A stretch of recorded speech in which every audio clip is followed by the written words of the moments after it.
الحمد لله وكفى وسلام على عباده الذين اصطفى أما بعد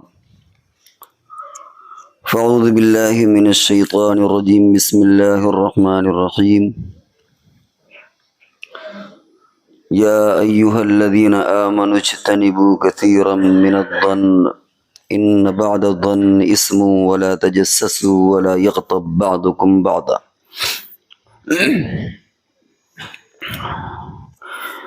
اس سے پہلے جمعے میں یہ باتیں بیان کی گئی تھی کہ انسان انس سے بنا ہے اور انسان کو اللہ نے کچھ اس طرح پیدا کیا ہے کہ وہ سماج میں ہی رہ پائے گا، الگ تنہا زندگی گزارنا اس کے لیے مشکل ہوگا۔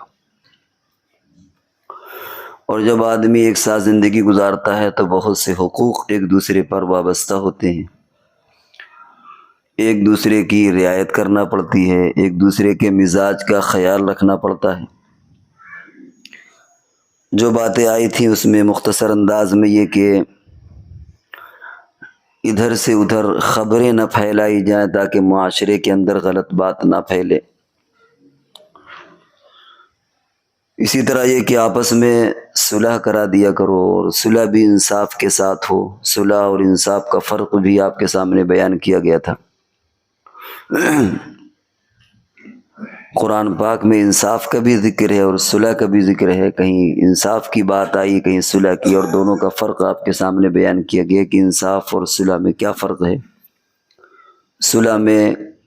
عموماً ایسا ہوتا ہے کہ دونوں فریق راضی ہو جاتے ہیں، اور اس پر بھی کوئی اخلاقی اعتبار سے دباؤ نہ ڈالا جائے۔ یہ بات بھی آئی تھی کہ کوئی کسی کا مذاق نہ اڑائے، لا یسخر قوم من قوم، نہ کوئی عورت کا، نہ کوئی مرد کا، نہ عورت مرد کا، نہ مرد عورت کا، کوئی کسی کو مذاق نہ اڑائے، کیونکہ یہ جاننا کہ افضل کون ہے یہ سوائے اللہ کے نہیں جانتا، اور جب بندے کو یہ نہیں معلوم کہ میں کسی سے افضل ہوں تو اسے یہ حق نہیں پہنچتا وہ کسی کو حقیر سمجھے، کسی کا مذاق اڑائے۔ جو باتیں رہ گئی تھیں ان میں یہ کہ وَلَا تَلْمِزُوا أَنفُسَكُمْ، کہ تم ایک دوسرے پر تانا بازی مت کرو، تانا نہ دو۔ اور قرآن پاک میں وَلَا تَلْمِزُوا أَنفُسَكُمْ کا اپنے آپ کو تانا مت دو، یعنی اس کا مطلب یہ ہوا کہ اگر ہم کسی کو تانا دیں گے اور اس پر طعن و تشنیع کریں گے، چوٹیں کسیں گے، بھپتیاں کسیں گے، تو اس کا اثر کہیں نہ کہیں ہماری ذات پر بھی آئے گا۔ یہ کچھ اسی طرح ہے جس طرح حضور علیہ السلام نے فرمایا کہ اپنے ماں باپ کو گالیاں مت بکو، برا بھلا مت کہو۔ صحابہ نے پوچھا اللہ کے رسول اپنے ماں باپ کو گالیاں کون دے گا، کون برا بھلا کہے گا؟ حضور نے فرمایا کہ تم دوسروں کو دو گے، دوسرے الٹ کر کے تمہیں دیں گے، تو اس کا نقصان تمہیں ہی اٹھانا پڑے گا۔ تو اسی طرح کسی پر چوٹیں کسنا، طعن و تشنیع کرنا، بھپتیاں کسنا، الزام لگانا، کیڑے نکالنا، عیب ڈھونڈنا، یہ سب ایسی چیزیں ہیں کہ جب بندہ ان چیزوں کو کرتا ہے تو پھر اس کی زد خود اس پر بھی پڑتی ہے۔ لہذا ان چیزوں سے بھی آدمی کو باز آنا چاہیے کہ کسی کے خلاف اس طرح کوئی بات کہے۔ پھر فرمایا وَلَا تَنَابَزُوا بِالْأَلْقَابِ، کہ تم دوسرے لوگوں کو برے ناموں سے مت پکارو۔ برے ناموں کا مطلب یہ ہوتا ہے کبھی کسی آدمی کے کئی نام ہوتے ہیں، یا یہ کہ بچپن میں کوئی نام پڑ جاتا ہے اس کا، یا لوگ اس کو اس نام سے پکارنے لگتے ہیں اور اسے وہ نام برا لگتا ہے، تو ایسے نام سے پپو ہے، گڈو ہے، چھوٹو ہے، یا اس طرح کے بہت سے ایسے نام ہوتے ہیں کہ جو بچپن میں لوگوں نے کہہ دیا، وہ پروفیسر بن گیا آپ اسے پپو کہیں، وہ ڈاکٹر بن گیا آپ اسے پپو کہیں، یا اس طرح کے کوئی نام جسے وہ سن کر کے اب اس کی ایک عمر ہو گئی ہے، بڑا ہے وہ، وہی پچھلے نام اس کو دہرانا۔ یا کوئی لنگڑا ہے تو اس کو اس طرح کہنا، کسی کی آنکھ میں کوئی کمی ہے اس کا اظہار کرنا، تو یہ چیزیں بھی اسی دائرے میں آتی ہیں کہ برا نام نہ دیا جائے، خاص طور سے ایسا برا نام جو اس کو برا لگے، اس کو تکلیف پہنچے، کسی کے کبڑا۔ بہرحال اللہ تعالیٰ کی مصلحت اور اس کی حکمت، ہر انسان برابر نہیں ہوتے، کوئی بیچارہ کبڑا پیدا ہو گیا اس کو کبڑا کہنا، کسی کو چیچک نکل آئی اس کا کوئی نام دے دینا، تو یہ سارے نام ایسے ہیں کہ جو سن کر کے وہ اسے تکلیف محسوس ہوگی، اس کو باقاعدہ ایسا نام دو جس میں اس کا ایک نام رکھا گیا ہے، عزت والا نام ہو۔ ایسے ناموں سے نہیں پکارنا چاہیے جو اس کو تکلیف پہنچائے اور وہ اپنے آپ میں انسلٹ محسوس کرے۔ اور صرف زبان ہی سے نہیں ہے بلکہ اشارے اور کنائے میں بھی ایسا مت کہے، اسی لیے کہتے ہیں کہ زبان سے بھی نقل نہ اتارے، اور اپنی حرکتوں سے بھی یا اپنے چال ڈھال سے بھی نہ اس کی نقل اتارے کہ فلاں ایسے ہی چلتا ہے اور آپ چل کر کے دکھائیں۔ کوئی بیچارہ ہکلا ہو گیا، آپ اس کی ہکلاہٹ کو بیان کریں کہ فلاں جو ہے وہ ایسے ہکلا کر کے بات کرتا ہے، اس کو مذاق اڑائیں۔ ہو سکتا ہے کہ وہ مجمع میں موجود ہو یا نہ موجود ہو، تو ہر ایسی چیز جو کسی کے دل شکنی کا باعث بنے، ان تمام چیزوں سے بھی بچنا چاہیے، الا یہ کہ کبھی کبھی ایسا ہوتا ہے کہ کبھی مجبوری کے درجے میں وضاحت کے لیے اشارہ کرنا پڑتا ہے، وہ ایک مجبوری ہے۔ جیسے محدثین کے ہاں بھی اعمش نام آتا ہے، اعمش کے معنی چندھیا یا کانا۔ اب ظاہر ہے کہ بہت سے اس نام کے بندے ہوں گے، پوچھا گیا کون بھائی، تو آدمی کہتا ہے کہ وہ جو احدب ہیں، اعمش ہیں، اعور ہیں، یہ سارے وہ نام ہیں جو جسمانی اعتبار سے کوئی نقص ہوتا ہے، لیکن اب وہ مجبوری بن جاتی ہے آدمی کی کہ بھائی فلانے آدمی جن کی وہ ٹانگ خراب ہے، اس میں بھی توہین کا پہلو نہ ہو، تعارف کا پہلو، تعارف مانے آپ اس کو وضاحت کر رہے ہیں، تعارف کر رہے ہیں، اس میں تنقیص کا، تحقیر کا پہلو نہ ہو۔ تو کبھی ایسا ہوتا ہے کہ مجبوری کی وجہ سے ایک نام آتا ہے، فقہ میں بھی حدیث میں اعمى کے معنی اندھے۔ اب ظاہر بات ہے کہ وہ کبھی ایسی ضرورت ہوتی ہے کہ ایک نام کے چند افراد ہیں تو وضاحت کے لیے کہنا پڑتا ہے، تو ایسی مجبوری اگر کسی کو ہو تو وہ آدمی کہہ سکتا ہے، لیکن اس میں بھی عزت اور احترام باقی رہے۔ اسی طرح ہمارے معاشرے میں اور خود اپنی ذات کے اعتبار سے جن اصلاحات کی ضرورت ہے، ان میں ایک بہت بڑی چیز ہے، بدزنی سے بچنے کی ضرورت ہے۔ اور آج ہم نے وہی آیت پڑھی تھی، یا ایھا الذین آمنوا اجتنبوا کثیرا من الظن، کہ تم بہت زیادہ گمان مت رکھا کرو، گمان مت پالو، بدزنی مت قائم کرو۔ قرآن پاک میں ایک لفظ آیا ہے کثیرا من الظن، یعنی بہت زیادہ بدگمانی یا گمان مت کرو۔ اس کا مطلب ہے کہ تھوڑا بہت کبھی گمان کی مجبوری ہو جاتی ہے، کسی کے خلاف بدزنی یا کبھی اس کے تعلق سے کوئی گمان آ جاتا ہے، قرآن نے اس کو منع نہیں کیا،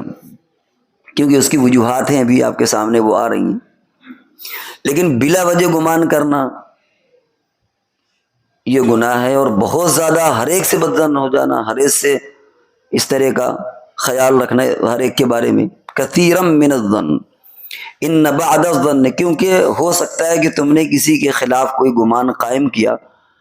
تو اس میں کچھ غلط ہو، کچھ صحیح بھی ہو سکتا ہے، اس لیے فرمایا ان بعد الظن اسم، کہ کچھ اس میں گمان جو ہے وہ گناہ کے دائرے میں آ جائیں گے، اور ہو سکتا ہے کچھ آپ کی مجبوری بن جائے کسی کے خلاف کوئی گمان قائم کرنے میں، کوئی بدظنی قائم کرنے میں۔ چنانچہ اس میں کئی قسمیں اس کی، ایک تو اپنا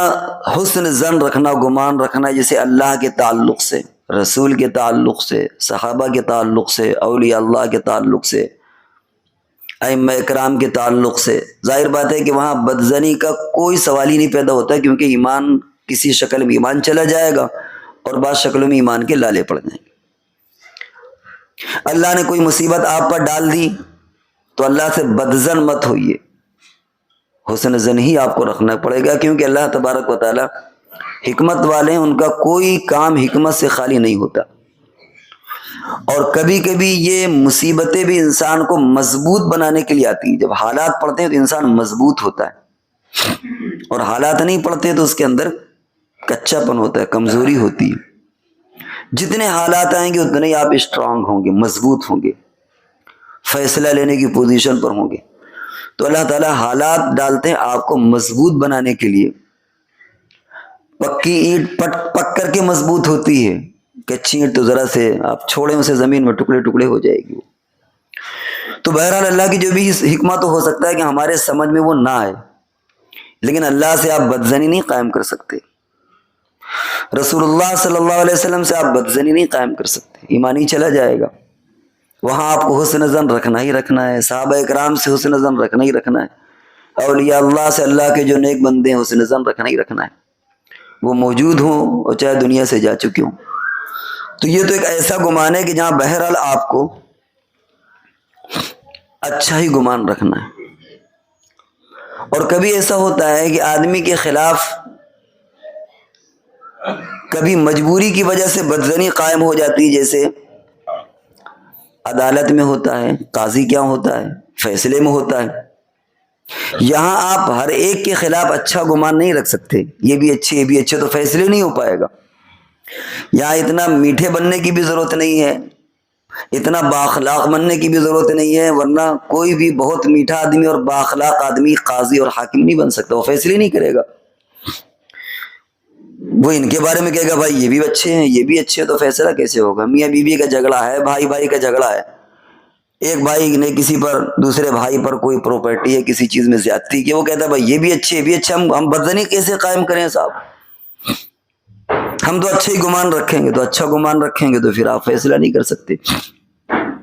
تو وہاں تو قرائن کی بنیاد پر، نظائر کی بنیاد پر اور دوسری وجوہات سے آپ کو بہرحال کوئی نہ کوئی رائے قائم کرنا پڑے گی۔ تو اس لیے قضا قاضیوں کے لیے یا جو فیصلہ کرنے والے ان کے لیے کبھی کبھی مجبوریاں ایسی ہو جاتی ہیں کہ وہ کسی کے بارے میں کوئی رائے قائم کرنا پڑتا ہے قرائن کی بنیاد پر، اور ان کے جائزہ لینے کے بعد، لوگوں سے سننے کے بعد اس طرح کی نوبت آ جاتی ہے۔ ایک اور گمان ہے جو جائز ہے، بدگمانی۔ وہ بدگمانی کیا ہے؟ وہ بدگمانی یہ ہے کہ بندہ خود علل اعلان کوئی گناہ کر رہا ہے، اسے اپنے گناہ پر شرم اور حیا ہی نہیں ہے، اور بلکہ آپ اگر اسے کہیں بھی تو ہو سکتا ہے اسے فخر محسوس کرے۔ جیسے ایک آدمی کھلے عام شراب پی رہا ہے، وہ سگریٹ پی رہا، مہنگی سگریٹیں آپ کے سامنے جلا کر کے کش مارے گا، اب آپ کہیں گے صاحب فلاں آدمی سگریٹ پیتا ہے، دیکھا ہو یا نہ سنا ہو۔ تو یہ چونکہ ایسی چیز موجود ہے کہ خود اس نے اپنے آپ کو پیش کر دیا کہ بھائی میں تو گناہ کھلے عام کر رہا ہوں۔ ایسی آدمی کی پیٹھ پیچھے اگر آپ اس کی برائی کر دیں تو غیبت میں بھی شامل نہیں ہوگی، کیونکہ اسے شرم اور حیا نہیں، اسے کوئی تکلیف بھی نہیں ہے۔ بعض لوگ تو ان کمیوں کو فخر کے طور پر محسوس کرتے ہیں، انہیں اس سے کچھ لینا دینا نہیں ہے۔ تو ایسا گمان کرنا کہ جس بدگمانی کے اثرات، اس کے قرائن خود اس بندے کے اندر موجود ہیں، تو ظاہر ہے کہ وہ بدگمانی بھی بری نہیں ہے۔ کوئی آدمی کسی تھیٹر سے نکل رہا ہے، ٹاکیج سے نکل رہا ہے، آپ بدگمانی کریں کہ صاحب یہ فلم دیکھ کر کے آیا ہوگا، تو یہ بدگمانی بری تھوڑی ہے، کیونکہ وہ نکل ہی رہا وہاں سے، حالانکہ آپ نے وہاں اسے نہیں دیکھا اندر بیٹھے ہوئے، لیکن بہرحال جب وہاں سے نکل رہا ہے تو اس نے اپنے آپ کے بارے میں بدزنی کی خود دلائل دے دیے، گویا کہ میرے بارے میں آپ بدزنی قائم کر سکتے۔ تو کچھ بدزنی ایسی ہوتی ہیں کہ جو خود بندے کے اندر اس کا اعلان ہو رہا ہوتا ہے، اظہار ہو رہا ہوتا ہے، وہاں اگر آپ بدزنی قائم کریں تو کوئی حرج نہیں، کیونکہ اس کے علاوہ چارہ بھی نہیں ہے۔ اب بدزنی آپ کیسے، وہ تو پھر الٹا ہو جائے گا کہ انسان اپنے دل کو مارے، اپنی آنکھوں کو انکار کرے، تو اس طرح شریعت نے انسان کو اس طرح مکلف نہیں بنایا۔ گمان جو گناہ ہوتا ہے وہ ہوتا ہے جو بغیر کسی سبب کے ہو، کوئی سبب نہیں ہے، اب بلا وجہ آپ کو کسی سے بدگمانی ہو گئی، یہ گمان در حقیقت جو بیان کیا گیا ہے وہ منع ہے۔ مثال کے طور پر آپ نماز پڑھ کے نکلے، آپ کے جوتے اچھے تھے، کسی بندے کے بھی ایسے جوتے تھے، اس نے جوتے وہ اٹھائے، اب آپ نے بدزنی قائم کر لی کہ شاید وہ چوری کر رہا ہو، ارے ہو سکتا ہے کہ اس کو دھوکہ لگ گیا ہو، اس کے بھی جوتے ویسے ہی، اس نے اپنے جوتے سمجھ کے اٹھائے اور وہ آپ کے تھے، چنانچہ وہ غور سے دیکھتا ہے، ہو سکتا ہے اس کی جگہ پر رکھ دے، لیکن آپ نے بدزنی قائم کر لی۔ ہاں اگر آپ محسوس کر رہے ہیں کہ اس کی بہت ٹوٹی چپلیں تھیں اور اس نے اٹھایا جوتا، تب تو بدزنی ٹھیک ہے، آپ قائم کر لیجئے، لیکن اس کے بھی جوتے ویسے ہی تھے، آپ کے بھی ویسے اسی طرح ملتے جلتے ہیں، 19-20 کا فرق ہے، اس نے آپ کے اٹھائے، آپ نے سمجھا کہ آپ کے پر بیٹھے ہوئے ہیں، لوگ بیٹھے ہوئے تھے، موبائل رکھے تھے، اس نے یوں موبائل اٹھایا، وہ ہو سکتا ہے اپنا چھوڑ کے آپ کو، اب آپ نے بدزنی قائم کر لی، ارے ہو سکتا ہے اس نے اپنا سمجھ کے اٹھایا ہو۔ تو کبھی کبھی ایسی بدزنیاں ہوتی ہیں جن کا کوئی وجہ نہیں ہوتی، ان کی بے سبب بدزنی، آپ اگر اس کے تہ میں پہنچیں گے تو معلوم ہوگا کہ ارے ایسا تو کچھ بھی نہیں ہے۔ تو اس طرح کی بدزنی قائم کرنا گناہ ہے۔ تو نفس بدزنی قائم، یعنی نفس گمان کرنا کسی کے لیے، اگر تھوڑا بہت گمان کر لے تو منع نہیں ہے، بلکہ اس کے پیچھے کوئی اگر سبب ہے، بے سبب آپ گمان کریں گے، بدزنی قائم کریں گے تو گناہ ہے، اور اگر اس کے پیچھے کوئی سبب موجود ہے اور آپ نے بدزنی قائم کی تو اس میں کوئی حرج نہیں۔ اسی طرح فرمایا وَلَا تَجَسَّسُوا، تم کسی کی ٹوہ مت لیا کرو۔ یہ ٹوہ لینا،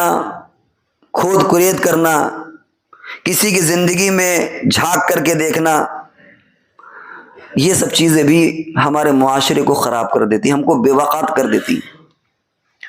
حدیث شریف میں آتا ہے کہ جو کسی بندے کی عیب، جو ہی عیب کو ڈھونڈتا ہے، اس کی ٹوہ میں رہتا ہے، میدان محشر میں اللہ تعالیٰ اس کے عیوب تمام میدان محشر کے سامنے بیان کریں گے اللہ تعالیٰ کہ دیکھو اس کے اندر یہ عیب تھا، یہ عیب تھا، یہ عیب تھا، یہ عیب تھا۔ کیوں؟ اس لیے کہ وہ دنیا میں لوگوں کے عیب تلاش کیا کرتا تھا، عیب ڈھونڈا کرتا تھا، ٹوہ لیا کرتا تھا، جاسوسی کیا کرتا تھا۔ ایک حکومت کا جاسوسی نظام ہوتا ہے، وہ ایک الگ مسئلہ ہے، بھائی کوئی اسلامی حکومت ہے جاسوسی کا نظام قائم کرے، وہ اس بحث سے خارج ہے، اور لیکن ان جاسوسوں کو بھی اس کا اختیار نہیں ہے کہ وہ انسان کی انفرادی زندگی کے بارے میں غور کریں۔ اگر ان کو جاسوس بنایا گیا کہ بھئی ہماری حکومت کو کوئی نقصان نہ پہنچے اس اعتبار سے جاسوسی، تو ٹھیک ہے، ہر حکومت کراتی ہے، صحیح ہے، لیکن وہ کسی کی ذاتی زندگی میں کہ وہ کیا کھاتا ہے، کیا پہنتا ہے، وہ کیا اڑتا ہے، کیا، اس طرح کی جاسوسی بھی منع ہے، اور یہ چیز بھی سب حرام کے دائرے میں آ جائیں گے۔ حضرت عمر رضی اللہ تعالیٰ عنہ کا واقعہ ہے، آپ رات میں گشت لگا رہے تھے، ایک مکان سے کچھ گانے کی سی آواز آئی، اس زمانے کا جو بھی معیار کا گانا ہوتا ہوگا، کچھ آواز آئی، انہوں نے جھانک کر کے دیکھا تو دیکھا ایک صاحب جو ہے وہ شراب کی بوتل ہے اور گانے چل رہے ہیں، چھت پھاند کر کے گئے، اور بہرحال جو بھی اس کو ڈانٹنا تھا ڈانٹا، اور حضرت عمر کا نام سن کے اور ذات دیکھ کر کے اگر پیشاب خطا نہ ہو جاؤ تو بہت بڑی بات ہے۔ بہرحال آگے کچھ کہتے حضرت عمر رضی اللہ تعالیٰ نے کہ صبح آنا تمہارے لیے یہ کریں گے، یہ تنبیہ، وہ سزا۔ اس بندے نے بڑی ہمت کر کے کہا کہ میں نے تو ایک گناہ کیا تھا، آپ نے 3 گناہ کیے۔ میں نے تو ٹھیک ہے چھپ کر کے جو گناہ کرنا تھا میں کر رہا ہوں، لیکن آپ نے ایک گناہ تو یہ کیا کہ آپ نے جاسوسی کا معاملہ کیا، حالانکہ ولا تجسسوا،